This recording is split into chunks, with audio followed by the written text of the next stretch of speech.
Daily news আসামলৈ স্বাগতম জনাইছো। ষ্টুডিঅ'ত মই মনীষা আৰু এই মুহূৰ্তত এক গুৰুত্বপূৰ্ণ খবৰ।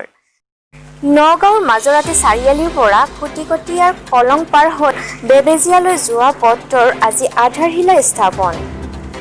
অসম চৰকাৰৰ ছিগনেচাৰ আঁচনিৰ অধীনত নিৰ্মাণ হ'ব লগা নগাঁও মাজৰাতি চাৰিআলিৰ পৰা খুটিকটীয়াৰ কলং পাৰ হৈ বেবেজিয়ালৈ যোৱা পথটোৰ আজি আধাৰশিলা স্থাপন কৰে নগাঁও সদৰ সমষ্টিৰ বিধায়ক ৰূপক শৰ্মাই। নগাঁও চহৰত হোৱা অভাৱনীয় ভিৰৰ প্ৰতি লক্ষ্য ৰাখি মাজৰাতিৰ পৰা বেবেজিয়া পৰ্যন্ত এই পথছোৱাৰ নিৰ্মাণৰ কাম হাতত লোৱা হৈছে। প্ৰায় 10 কোটি টকা ব্যয় সাপেক্ষে নিৰ্মাণ হ'বলগীয়া 5.5 মিটাৰ বহল আৰু 10 কিলোমিটাৰ দীঘল পথটোৰ নিৰ্মাণ কাৰ্য সম্পূৰ্ণ হৈ উঠিলে চহৰখনৰ মাজৰ পৰা যান-জঁট কিছু পৰিমাণে হ্ৰাস পাব বুলি আমি আশাবাদী, এই মন্তব্য কৰে বিধায়ক।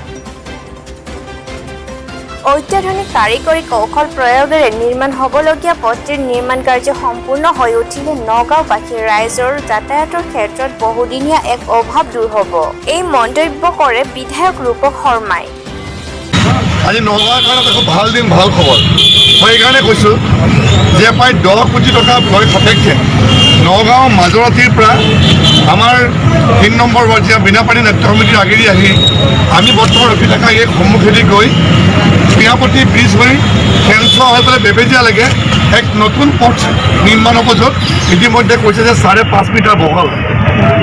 আমি দেখা পাইছোঁ যে নগাঁও চহৰখনৰ যান জঁটৰ অৱস্থা যিধৰণে আমাৰ হয়, নগাঁও অৱস্থাটো হয়, আমাৰ যান জঁট হয়।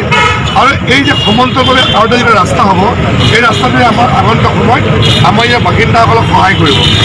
মই আশা কৰিছোঁ যে এই পথ নিৰ্মাণ হোৱাৰ পিছত নগাঁও জনসাধাৰণৰ এটা বহুদিনৰ অভাৱো পূৰ হ'ব।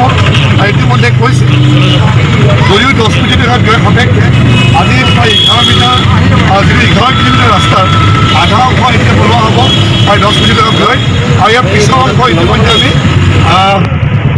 আৰু এটা বেলেগ এটা আঁচনিত ইতিমধ্যে অনুমোদন হোৱাৰ পাছত অতি সোনকালে সেইটো আমাৰ নিৰ্মাণ হ'ব।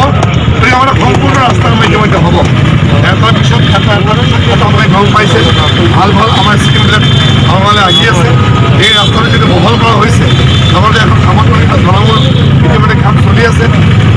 আপোনালোকে শুনি ভাল পাব যে নগাঁৱৰ প্ৰায় যোৱা 4টা বছৰত আজি অসম চৰকাৰৰ বিভিন্ন পুঁজি, কেন্দ্ৰীয় চৰকাৰৰ পুঁজি মিলি এই 4টা বছৰত আজি প্ৰায় 400 শতাধিক ৰাস্তা ইতিমধ্যে নিৰ্মাণ হৈছে, 400তকৈ বেছি। গতিকে আমাৰ কাৰণে খুব গৌৰৱৰ কথা। প্ৰায় 800 দলঙৰ ইতিমধ্যে চলি আছে, যে এইটো ইতিহাসত আমাৰ পৰিণত হৈছে। মই আশা কৰিছোঁ আপোনালোকৰ আশীৰ্বাদ, আপোনালোকৰ যি সহযোগ আমি আপোনালোকে আমি আগুৱাই যাব পাৰিম। সকলোলৈকে পুনৰবাৰ শুভেচ্ছা জনাইছোঁ। আৰু আজি এই অনুষ্ঠানটো পঢ়াৰ কাৰণে মই আজি বিভাগীয় বিষয়াসকলৰ পৰা আদি সকলোকে মই ধন্যবাদ জনাইছোঁ।